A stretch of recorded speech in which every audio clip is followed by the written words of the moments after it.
Baik. Yang nantinya akan diantarkan oleh, saya bacakan dulu.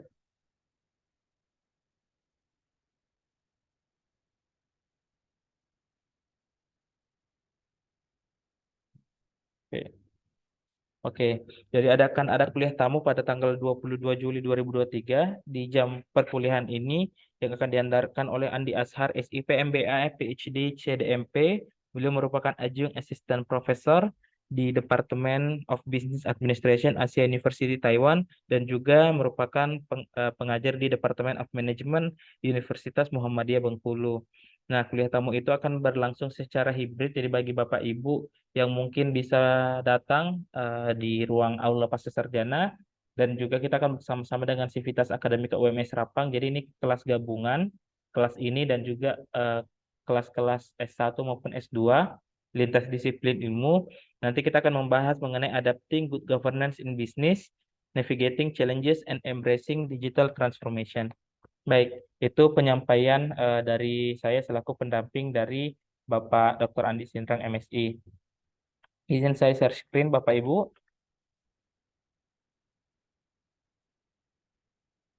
Apa share screen-nya sudah bisa dilihat?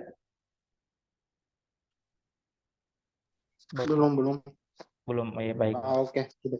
Sudah ya, baik. Ya. Oke, jadi ini merupakan pertemuan kedua dari eh, 6 kali pertemuan. Baik.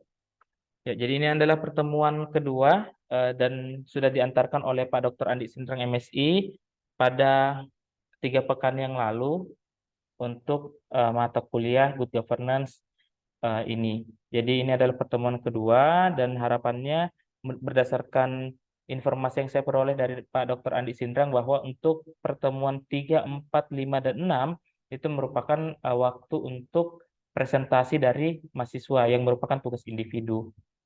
Seperti itu. Jadi ini merupakan, saya hanya mengantarkan saja landasan-landasan pengetahuan yang mungkin nanti akan Bapak Ibu akan kembangkan lagi berdasarkan mungkin pengalaman empiriknya ataupun pengalaman-pengalaman di negara-negara lain seperti itu.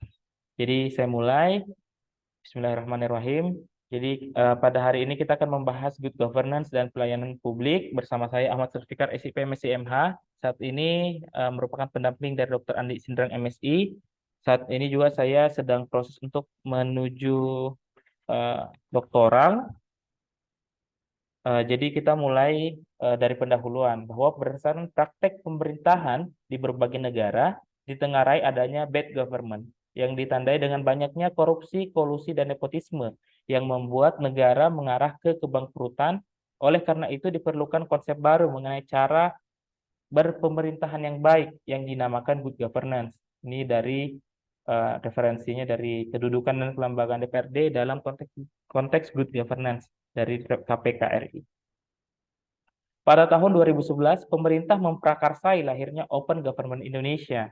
OGI merupakan gerakan yang bertujuan membangun pemerintahan yang lebih terbuka, partisipatif, dan inovatif. Pemerintah mengajak masyarakat untuk aktif, memperhatikan, dan memberi masukan dalam pembuatan kebijakan publik.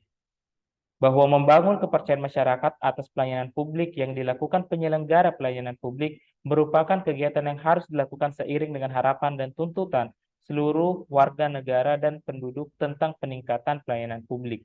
Ini sesuai dengan konsideran Undang-Undang Republik Indonesia Nomor 25 Tahun 2009 tentang pelayanan publik. Salah satu faktor pendorong terjadinya tindak pidana korupsi adalah konflik kepentingan atau konflik of interest. Situasi tersebut berpotensi berpengaruh pada kualitas keputusan yang diambil oleh penyelenggara negara yang bersangkutan dan dapat mendorong terjadinya tindak pidana korupsi. Kemudian studi yang dilakukan oleh Direktorat Penelitian dan Pengembangan KPK mengungkapkan bahwa pemberian hadiah atau gratifikasi yang diterima oleh penyelenggara negara adalah salah satu sumber penyebab timbulnya konflik kepentingan. Amanat dalam aturan perundang-undangan tentang LHKPN, penyelenggara negara harus aktif melaporkan harta kekayaannya sebagai wujud dukungan terhadap pemberantasan korupsi. Nah, adapun keterkaitan antara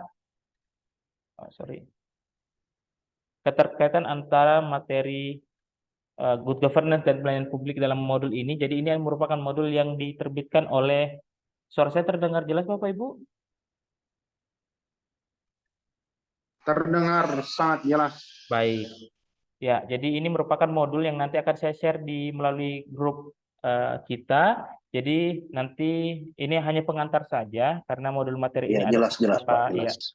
ada beberapa unit belajarnya. Jadi unit belajarnya itu ada Good Governance, Open Government Indonesia, pelayanan publik, kemudian konflik kepentingan, gratifikasi, dan LHKPN. Nanti Bapak Ibu akan menerima modul ini secara utuh untuk memahami lebih dalam dan menggunakannya sebagai pisau analisis untuk membahas good governance, perbandingan good governance di beberapa negara sesuai dengan yang Bapak Ibu nanti akan presentasikan, akan buatkan makalah, dan akan presentasikan pada pertemuan-pertemuan berikutnya. Nah, kita masuk ke materi good governance, Bapak Ibu. Jadi good governance dan pelayanan publik. Jadi kita kembali lagi memflashback pemahaman kita tentang definisi good governance. Mungkin Bapak Ibu mungkin sudah terima di S1 atau mungkin yang lintas disiplin ilmu, mungkin dari pemerintahan atau ilmu politik atau ilmu hubungan internasional, mungkin pernah mendengar bahwa menurut World Bank, governance diartikan sebagai the ways that power is used in managing economic and social resources for development society. Dengan demikian, governance adalah yaitu cara bagaimana kekuasaan negara digunakan untuk mengelola sumber daya ekonomi dan sosial guna pembangunan masyarakat. UNDP kemudian mengartikan governance sebagai the exercise of political, economic, and administrative authority to manage a nation affair at all levels. Kata governance diartikan sebagai penggunaan pelaksanaan, yakni penggunaan kewenangan politik, ekonomi, dan administratif untuk mengelola masalah-masalah nasional pada semua tingkatan. Peraturan Pemerintah Nomor 101 Tahun 2000 merumuskan arti good governance sebagai berikut. Kepemerintahan yang mengembangkan dan menerapkan prinsip-prinsip profesionalisme, akuntabilitas, transparansi, pelayanan prima, demokrasi, efisiensi, efektivitas, supremasi hukum, dan dapat diterima oleh seluruh masyarakat.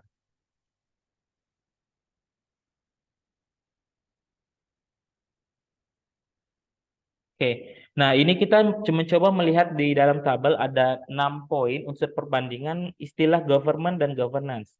Nah, di sini Bapak Ibu bisa melihat bahwa di kolom pertama unsur perbandingan ini dari segi pengertian. Government dapat berarti badan atau lembaga atau fungsi yang dijalankan oleh suatu organ tertinggi dalam suatu negara. Jadi aktornya adalah negara. Sedangkan governance dapat berarti cara penggunaan atau pelaksanaan. Nah, ini yang Bapak Ibu harus pahami. Government itu berbeda dengan governance dari segi pengertiannya. Kemudian masuk di sifat dan hubungan. Dalam sifat dan hubungan government hierarkis dalam arti yang memerintah berada di atas sedangkan warga negara yang diperintah berada di bawah. Sedangkan governance heterarkis dalam arti ada kesetaraan kedudukan dan hanya berbeda dalam fungsi. Kemudian perbandingan yang ketiga, komponen yang terlibat. Di sini government sebagai subjek hanya satu institusi pemerintah. Sedangkan dalam governance bisa dilihat dari sektor pemerintah, sektor swasta, dan sektor masyarakat. Dari perbandingan dari unsur pemegang peran dominan, di mana government didominasi oleh sektor pemerintah, dan government semua memegang peran sesuai dengan tugas dan fungsinya masing-masing. Kemudian perbandingan kelima, efek yang diharapkan, government terkait dengan kepatuhan warga negara, dan governance terkait dengan partisipasi warga negara. Nah, ini Bapak Ibu patut untuk memahami bahwa yang dikejar dari government atau govern, dari asal katanya govern adalah pengaturan, yakni kepatuhan warga negara, sedangkan governance ini adalah partisipasi warga negara. Dan yang unsur perbandingan keenam adalah hasil yang akhir yang diharapkan untuk government adalah pencapaian tujuan negara melalui kepatuhan warga negara. Sedangkan governance ini adalah pencapaian tujuan negara dan masyarakat melalui partisipasi sebagai warga negara maupun sebagai warga masyarakat. Nah, ini yang 6 poin ini yang Bapak Ibu patut untuk memahami perbedaan istilah antara government dan governance. Jadi jangan sampai hanya memahami sempit bahwa governance itu hanya aktornya pemerintah, ternyata Dari komponen yang terlibat itu ada sektor pemerintah, sektor swasta, dan sektor masyarakat. Nah, inilah kemudian kenapa nanti tanggal 22 Juli, hari Sabtu, 2 pekan yang akan datang, kita akan melaksanakan kuliah tamu. Ini untuk membawa kita memahami bagaimana good governance dalam dunia bisnis, dalam beradaptasi dengan transformasi digital, yang juga sesuai dengan visi dan tujuan dari Universitas Muhammadiyah Sidendreng Rapang sebagai The Digital Entrepreneurship University. Nah, kita masuk ke dalam arti good dalam istilah good governance. Secara konseptual, pengertian kata baik atau good dalam istilah kepemerintahan yang baik, good governance mengandung 2 pemahaman.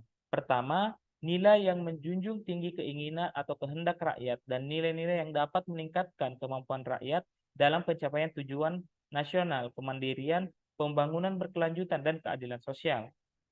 Adapun kedua, aspek fungsional dari pemerintah yang efektif dan efisien dalam pelaksanaan tugasnya untuk mencapai tujuan tersebut. Ini menurut Profesor Dr. Hadja Sudarmayanti MPD dalam buku Good Governance, Kepemerintahan yang Baik tahun 2012. Nah, ini 9 prinsip good governance yang nantinya Bapak Ibu akan gunakan sebagai pisau analisis untuk melihat perbandingan good governance di berbagai negara yang nanti Bapak Ibu akan pilih.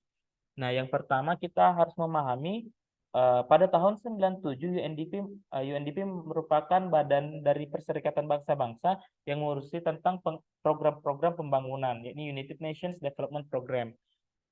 Merumuskan 9 prinsip yang harus ditegakkan untuk bisa melaksanakan tata pemerintahan yang baik. Yang pertama yakni partisipasi atau participation. Setiap orang atau warga masyarakat, laki-laki maupun perempuan, memiliki hak suara yang sama dalam proses pengambilan keputusan, baik secara langsung maupun melalui lembaga perwakilan sesuai dengan kepentingan dan aspirasinya. Kemudian yang kedua, penegakan hukum atau rule of law.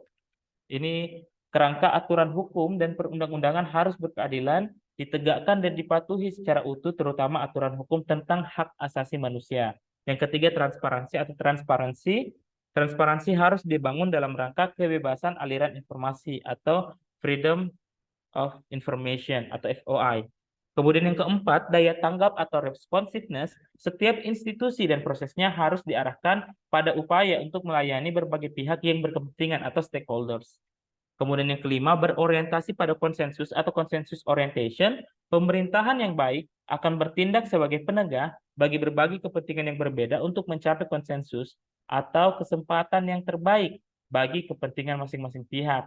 Dan jika dimungkinkan juga dapat diberlakukan terhadap berbagai kebijakan dan prosedur yang akan ditetapkan pemerintah. Kemudian yang keenam, keadilan atau kesetaraan, equity. Pemerintahan yang baik akan memberi kesempatan yang baik terhadap laki-laki maupun perempuan dalam upaya mereka untuk meningkatkan dan memelihara kualitas hidupnya. Yang ketujuh, efektivitas dan efisiensi. Setiap proses kegiatan dan kelembagaan diarahkan untuk menghasilkan sesuatu yang sesuai kebutuhan melalui pemanfaatan yang sebaik-baiknya berbagai sumber yang tersedia. Yang kedelapan, akuntabilitas atau accountability. Para pengambil keputusan dalam organisasi sektor publik, swasta, dan masyarakat madani memiliki pertanggungjawaban atau akuntabilitas kepada publik, masyarakat umum, sebagaimana halnya kepada para pemilih. Yang kesembilan adalah visi strategis atau strategic vision. Para pimpinan dan masyarakat memiliki perspektif yang luas dan jangka panjang tentang penyelenggaraan pemerintahan yang baik dan pembangunan manusia bersama dengan dirasakannya kebutuhan untuk pembangunan tersebut. Pada dasarnya, governance stakeholder dalam good governance, pada dasarnya governance stakeholders dapat dikelompokkan menjadi 3 kategori. Ini tadi pengejawantahannya. Ini sumbernya dari Profesor Dr. Hadja Sudarmayanti MPD yang di dalam modul materi tersebut. Yang pertama, negara atau pemerintah. Konsepsi pemerintahan pada dasarnya adalah kegiatan-kegiatan kenegaraan, tetapi lebih jauh dari itu melibatkan pula sektor swasta dan pelembagaan masyarakat madani atau civil society.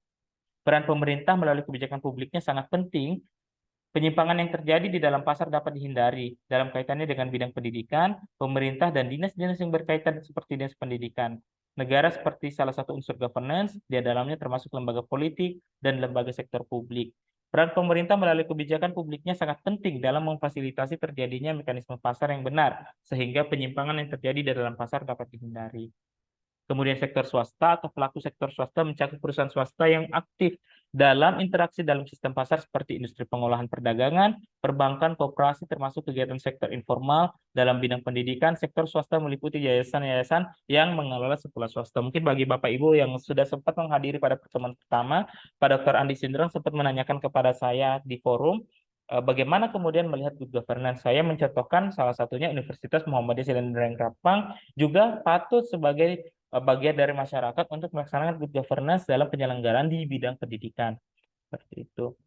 Dan kemudian yang ketiga, masyarakat madani atau kelompok-kelompok masyarakat dalam konteks kenegaraan pada dasarnya berada di antara atau di tengah-tengah antara pemerintah dan perseorangan, yang mencakup baik perseorangan maupun kelompok masyarakat yang berinteraksi secara sosial, politik, dan ekonomi dalam bidang pendidikan. Ada yang dinamakan Dewan Pendidikan yang merupakan lembaga independen yang memiliki posisi sejajar dengan bupati atau wali kota dan DPRD. Good governance memungkinkan adanya kesejajaran peran antara ketiga aktor di atas, sebagaimana dalam pengembangan kapasitas good governance, ada yang disebut dengan perubahan dalam distribusi kewenangan, yaitu telah terjadi distribusi kewenangan yang tadinya menumpuk di pusat untuk didesentralisasikan kepada daerah, masyarakat, asosiasi, dan berbagai sudah dulu. Dan berbagai kelompok yang dipanggil bukanlah, jadi di sini tidak menumpuk pada satu pihak saja. Jadi ini didesentralisasikan kepada daerah, masyarakat, asosiasi, dan berbagai kelembagaan yang ada di masyarakat. Artinya, saat ini pemerintah bukanlah satu-satunya aktor dalam pengambilan keputusan, masyarakat dan juga pihak swasta pun berkesempatan untuk terlibat dalam pengambilan keputusan. Nah, ini materi terakhir dari Good Governance untuk unit belajar pertama, Indeks Persepsi Korupsi. Corruption Perception Index atau Indeks Persepsi Korupsi merupakan indeks komposit yang mengukur persepsi pelaku usaha dan pakar terhadap korupsi di sektor publik, yaitu korupsi yang dilakukan oleh pegawai negeri, penyelenggara negara, dan politisi. Sejak diluncurkan pada tahun 95, CPI telah digunakan oleh banyak negara sebagai rujukan tentang situasi korupsi dalam negeri dibandingkan negara lain. Skor CPI berada pada rentang 0 sampai 100. 0 berarti negara dipersepsikan sangat korup, sementara skor 100 berarti dipersepsikan sangat bersih. Adapun indeks persepsi korupsi atau Corruption Perception Index CPI Indonesia mengalami peningkatan yang cukup signifikan, di mana pada tahun 2015 skor CPI Indonesia mencapai 36 poin. Jumlah ini meningkat 2 poin dibandingkan skor CPI 2014 yang mencapai 34 poin. Sebelum ada KPK, skor Indonesia Indeks persepsi korupsi di Indonesia adalah 19 yang kemudian bergerak naik hingga mencapai skor 36 di tahun 2015. Nah, jadi demikian untuk sesi materinya. Saya stop recording dulu sambil kita nanti sesi tanya jawab. Jadi nanti recording dari pertemuan ini akan saya unggah di kanal YouTube channel saya di Ahmad Zulfikar Askar. Nanti Bapak Ibu bisa menyimak ulang lagi penjelasan saya. Mungkin tadi terlalu cepat. Kita akan banyak diskusi sampai kurang lebih ya 10-15 menit ke depan, karena pertemuan kita saya juga sudah ditelepon sama Pak Dr. Andi Sindrang untuk segera kembali karena mau persiapan acara. Baik, kita masuk ke sesi tanya jawab. Silakan Bapak Ibu yang mau bertanya.